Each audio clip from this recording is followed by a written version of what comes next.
Hello everyone, welcome back to my workshop. Today I want to talk about my space, my workshop, and the tools that I use for making the instrument. A lot of friends ask me about the space, the place that I work in, and about the tools that I use for making the instrument. So I think that it's better to describe it and show you what is my space, how is my space, and the tools that I use. So as you see in the picture, this is my workshop. This is a place, this is a part of my house that I separated to work as a working space, as my studio.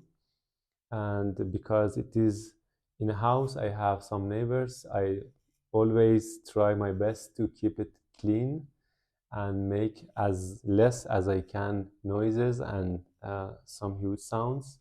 And in my perspective, this work is not something industrial. So I look at it, I see it as a art and a fine woodworking. So I don't need that huge space. I started with a small room and then I make it a little bit bigger. And now it's a very enough and good space for me. I'm very satisfied with my space right now.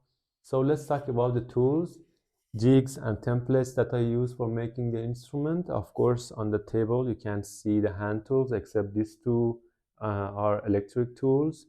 And then I will show you the power tools and the electric, more bigger ones in my shop. But these, I try to collect the most essential ones. Of course, there are lots of small jigs and tools that I will show you in a later videos. During the process, I will describe and show it and talk about it more.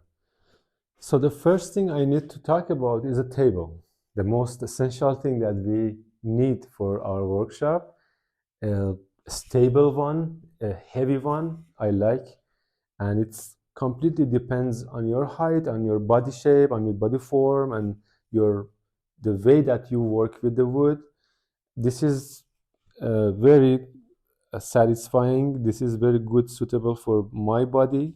I have a very good control when I want to, for example, planing the woods, cutting the wood, or drawing and writing some things. Also, I added this drawer some months ago uh, to manage the space more and better. Also, I keep my important woods under this table, either to help the table not to move and become a very strong and steady table for work. So this is the first and most important tools that I love it in my workshop. This is a bandsaw. We call it the 40 because the wheel is 40 centimeter. This is a local made in Iran, Isfahan. It is a very well-made bandsaw, but does not have that very fancy options like the angle of a table and things, but it works very well. And I will make a different video especially about this tool because this tool needs a lot of adjustments about the blade, about the fence, and the different attentions that we need and the different information that we need to work with this tool, because the most cuts that we do on the woods are using this tool. So this is my jointer that I made it myself, made with a portable jointer, and I made a table for it to have a very tiny passes and make my woods completely 90-degree. It is very essential for working at the side and with working with the bandsaw, because most of the times to have a very precise cut we need a 90-degree and completely flat surface of the woods. So this is to me is an essential tool to work with the bandsaw. But this is the most noisy tools that I have in my workshop, so I try to turn it on very few times when I completely need it. Another tool that I have is this disc sander. So I make a disc with the MDF for it and the sandpaper on it, and also it has a tube for shooting and collecting the dust. I use this tool a lot. Most of the times I use for different parts of the instrument. I use this one you can make your own different one or buy a different type of disc sanders. And this is one of my favorite tool in my workshop. This is drum sander that I made it myself some few years ago, and then I upgraded and have a little changes on it. But it works well for me for a small piece of woods. It has a drum here that have a sandpaper on it, has a adjustable table here for the thickness of the wood that I want. With this screw I can change the thickness. Also it has tube for collecting the dust. This machine is used for flattening wood, also for cleaning the cutting lines with the bandsaw and different cutting machines. So I use these tools a lot. You can see this in most of my videos. I use this machine for sanding the ribs, the different blocks of the wood for different part of the instrument. And this is my drill, vertical drill machine. I use it for making a hole in a different parts, especially for like the peg box when I want to have very precise holes in the wood. This is not a precise tool, I know, but I get used to it after times, and it can work for me right now. But I think a vertical drill for very fine holes, making holes in the wood, it's an essential tool for this job.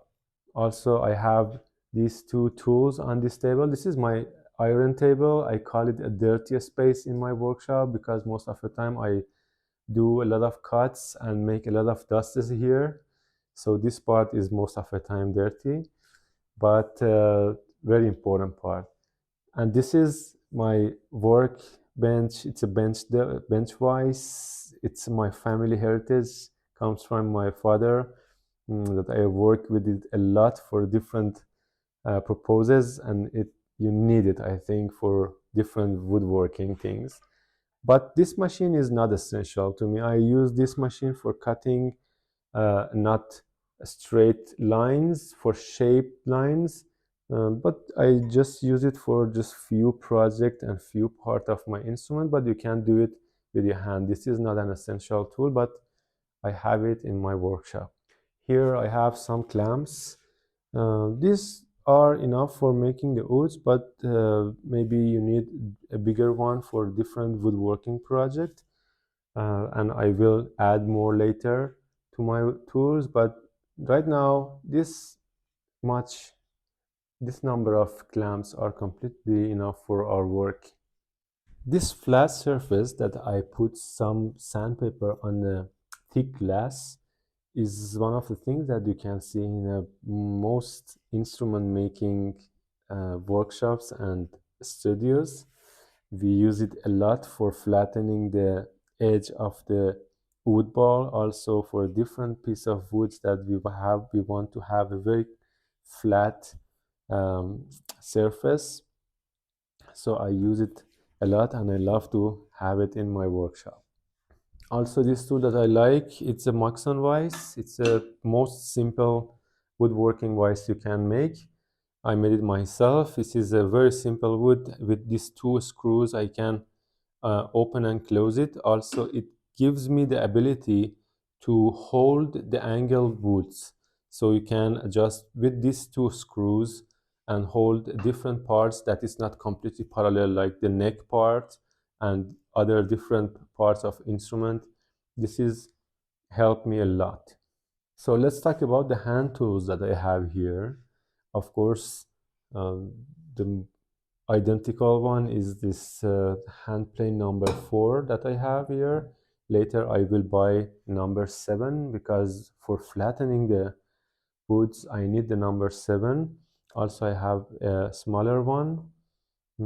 This some kind of rulers and measuring tools here. Also this Japanese saw helped me a lot to have a very precise cuts. I call it one of the essential tools in our work. And the smaller version, it has a very small teeth for very fine cuts. Also, I just use this one chisel for all my purposes, but it is most of the time it's so sharp. And these scrapers that I use a lot, This is I bought, and this is made from a piece of unused blade, and I made a separate video for how to sharpening these scrapers. Also, I have just used this file for most of my time for most of the works, and this is completely enough for my work.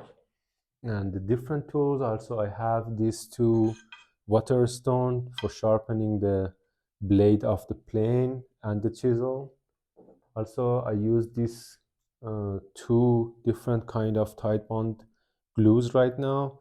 This is Tide Bond original for, I use it for making the ball and the different joint in my instrument. But this one, the hide glue, I use it for the soundboard, the bracing, and the parts that I need to be more precise and need to be more sensitive about the sounds of them. So because of the characteristic of this, it is important for me to use a very special glue for this part of the instrument.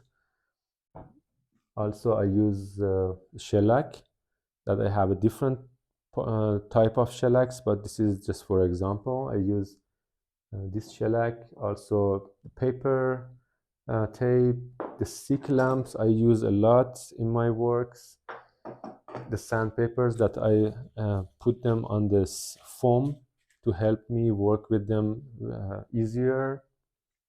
And here are some of the tools that I made myself, the jigs and tools. This is a thickness gouge that I made a separate video for it before, and you can watch it on my channel. I use it a lot for gouging and measuring the thickness of the soundboard.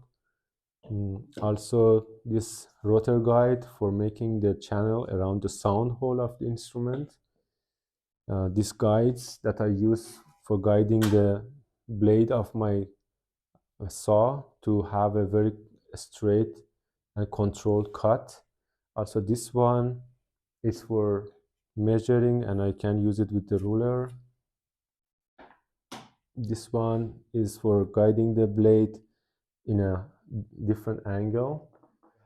Also, I have these two electric tools, the rotor that I use for making the channels and have a different work with it. It's not essential for making the instrument, I think, but having it, helps you a lot and make your work very easier in some parts. But this one is completely essential in the way that I make the instrument. This is a heat gun that that helps me a lot for bending the wood, and sometimes my heater does not bend the wood completely, and some woods are resist to bend completely. So in a finishing parts, in the finishing steps, I use the heat gun to adjust the bending of the wood. Also the safety mask and glasses.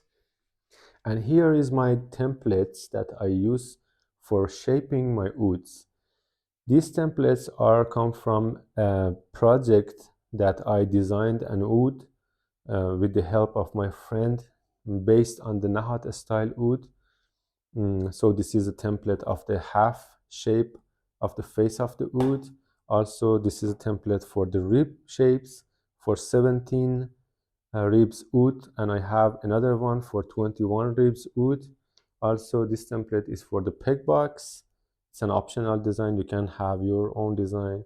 Also, this template for the neck joint, for the ribs, for the bracings, and the different things. And if you want to have my wood plan, I made a plan in a package.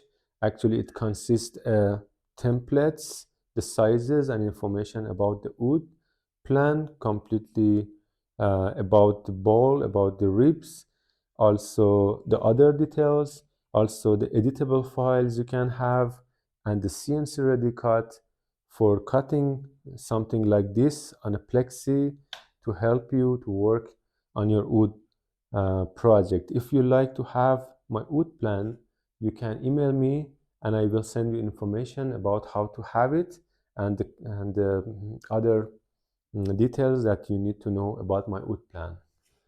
I hope I could cover the most important and essential tools that I have in my workshop. Of course, I will give you more information about each tool during the process of making the instrument, because a lot of small and very detailed tools I have and I use during the process that I couldn't have it on the table right now.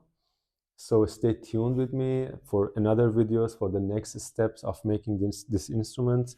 Also, I want to uh, say again that if you like to have my wood plan, you can email me and let me know about the wood plan. And thank you for watching this video. I will continue making videos step by step of the process of making the wood. And the next one, I think, is about how to selecting the wood, and then about the wood plan separately, complete the video about the plan and the uh, logic behind the geometry of the wood.